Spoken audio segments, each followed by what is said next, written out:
my made-up look. Granted the makeup's a little heavy, and I could just wash my brushes. I shook the foundation powder up too much, I'll admit. I'm not going to shake it up next time. I tried to blend in the makeup a little bit using some water and all that, and there were some other things, but this is and I'm going to sweat off a lot of the makeup at physical therapy anyway, and can't believe I'm not more centered here, and you'd think I'd be more centered. Same lighting, nothing different, and what I'm going to do really quickly is I'm going to go ahead and look up something, because I was just checking my mail too real quick. So far, no jobs. A few things did come through, but they kind of fell through because of the commute and because of the commute was one thing, and then another thing was I did try to secure this one interview, but it just never worked out. And anyway, one of the things I want to address is somebody, let me back up a little bit. The good thing is I know the verse, so that helps. And one of the things I wanted to address, I might be pronouncing this wrong, but one of the surnames in our family I think is definitely Jewish. And the surname, how you would, for lack of a better term, bastardize it here or pronounce it here, you would say Wierzbiński, but in Poland you would say Wierzbiński, which means willow, or son of the willow, as a friend told me on email, because I asked him what it meant, because I was curious, because I couldn't find what it meant at all, and I thought of a scriptural verse, or I didn't think of a scriptural verse, but I knew that it talked about willow somewhere in Scripture, and God led me to this. It says, and I'm going to read it just for the full context, it says, God's blessing on Israel. This is in Isaiah 44. Yet hear now, O Jacob my servant, and Israel whom I have chosen, thus says Jehovah, who made you and formed you from the womb, who will help you. Fear not, O Jacob my servant, and you, Jeshurun, whom I have chosen, for I will pour out water on him who is thirsty, and floods on the dry ground. I will pour my spirit on your descendants, and my blessing on your offspring. They will spring up among the grass, like willows by the watercourses. One will say, I am Jehovah's. Another will call himself by the name of Jacob. Another will write with his hand, Jehovah's, and name himself by the name of Israel. And we talked about before where, we have to, forgive me for the lack of a better term, and forgive me if you haven't been following up, and forgive me if I didn't put a link in the description, although I'm quite sure I put the link in my blog and other material, such as Polish Forms post. And it says here, let's see, like willows by watercourses. Well, Wierzbiński means willow, and we talked about before how Jews were very smart, and when Jews had to be assigned surnames, we took names, if I recall the Hebrew word, and don't quote me on this, but the Hebrew word is kinoi, Kinnui, which means it's a cryptic way or an anagram of saying something that you want to say.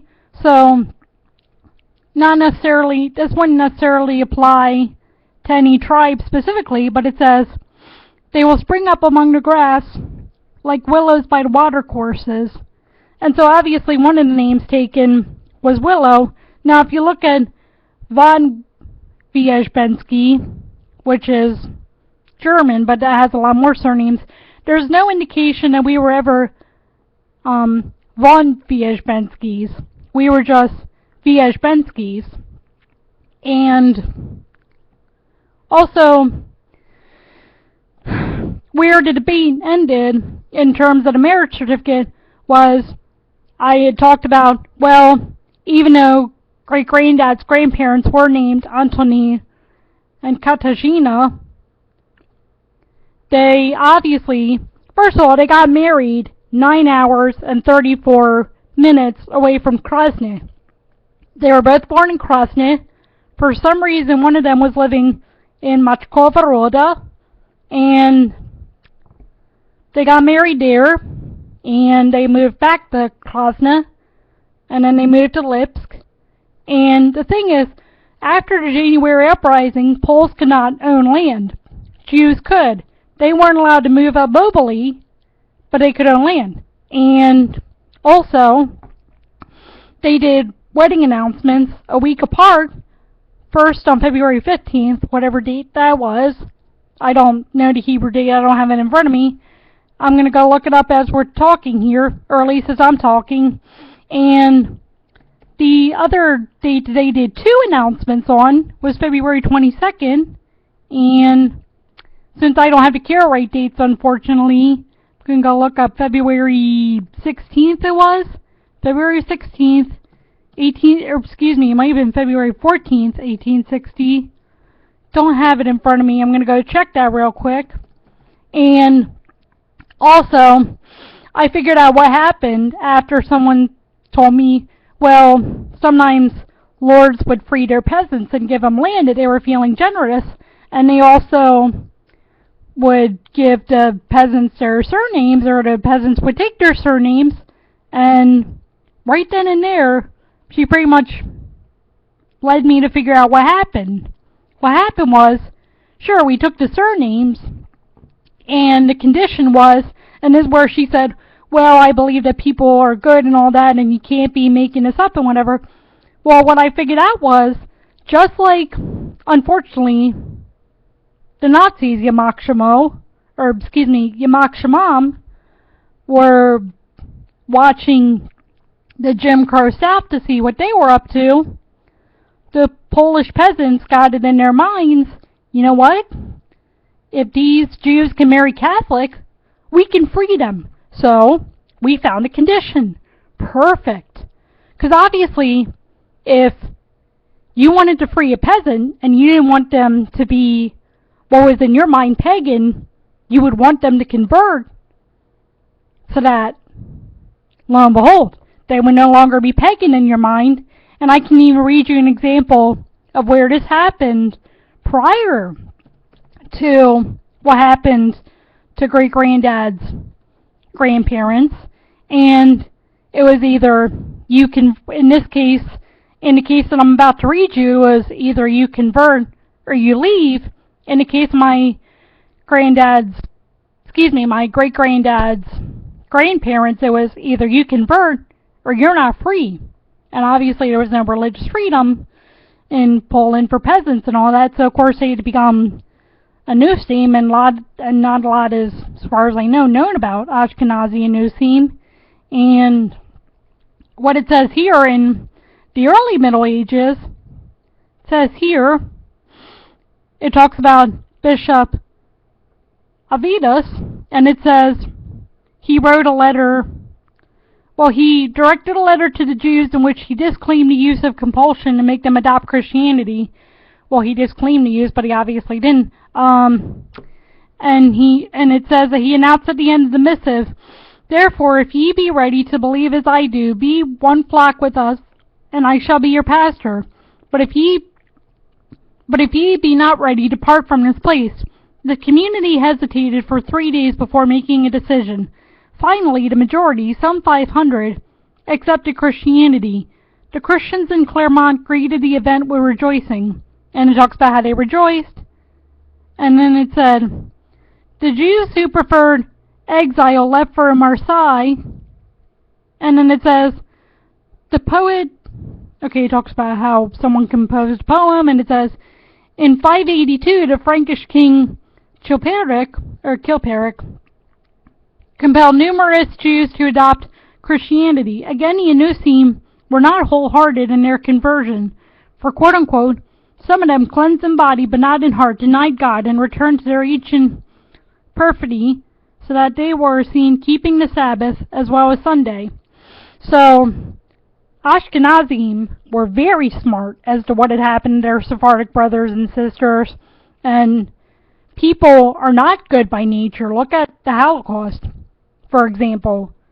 If the Holocaust is not an example of how wicked human nature can be, I don't know what is. And just like the Nazis were watching the Jim Crow South, the Polish lords got the idea in their head, you know what? We can convert these Jews, or we're not going to free them. And so, of course, of course great-granddad's grandparents, or Pop-Up's great-grandparents, since I keep wanting to use the word great-granddad, of course they would have converted, and in Jewish tradition, well, they would have converted at the time, but then they returned to Judaism. So at the time, and let me say this too, the person that I was talking to said he had never seen a marriage certificate like the one of great-granddad's grandparents or Pop-Up's great-grandparents. And also, okay, so they got married 9 hours, 34 minutes away. They went to Lipsk. They made one announcement on the 15th, and I said I was going to get the Hebrew dates, so let me go ahead and do that. They made two announcements on the 22nd, and one of the announcements, you have to assume, was a ketubah, because they made two announcements on the same day. Oh, right. I said I was going to get the regular date first, didn't I? And let me go ahead and do that. The regular date meaning the Gregorian date. And, okay, so they got married. They got married on February 16th, 1860. And they got married at 4 p.m. I'm guessing that sunset had not happened by then. And so they got married on 23 Shavat. Let's see. So 23 Shavat, 5620. And that's according to the traditional, or for lack of a better term, the Pharisee date. And I got to get back into practicing Hebrew because I've unfortunately been away from practicing Hebrew for a while. And I was just looking at the Hebrew lettering, by the way.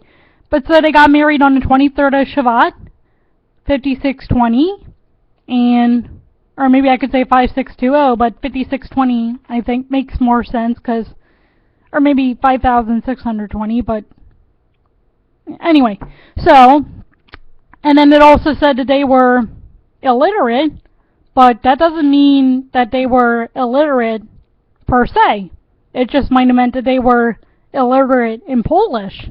And I can tell you that at least here, there are people, well, obviously there are people from other countries who can't speak English, so they're considered illiterate by our standards, even though they may well be literate in Spanish or Chinese or Arabic or whatever language they speak. But as far as I know, there are people here who are illiterate in English, but they're perfectly illiterate in Hebrew and Yiddish. And so, for purposes of the standards that the Poles applied, of course my great-grandparents would have absolutely been illiterate. But in terms of Hebrew and Yiddish, they weren't illiterate at all. And speaking in a Goyish tongue would have been considered speaking a tref lashon. So of course they were, lashon. So of course they weren't going to speak Polish. And even one of my great-great-grandma's cousins had the Yiddish surname, the Yiddish name, Rokla. So it shows you that they may have well been perfect in terms of literacy in Yiddish and Hebrew, but they weren't literate in Polish, and they chose not to be. And even though some of them did choose to be literate, well, other relatives chose to be literate in Polish and Russian and the other, for lack of a better term, Gentile languages. But it just goes to show you that Anusim are a little more sophisticated than people want to give them credit for. By the way, I'm just checking my email. Nothing's coming through yet.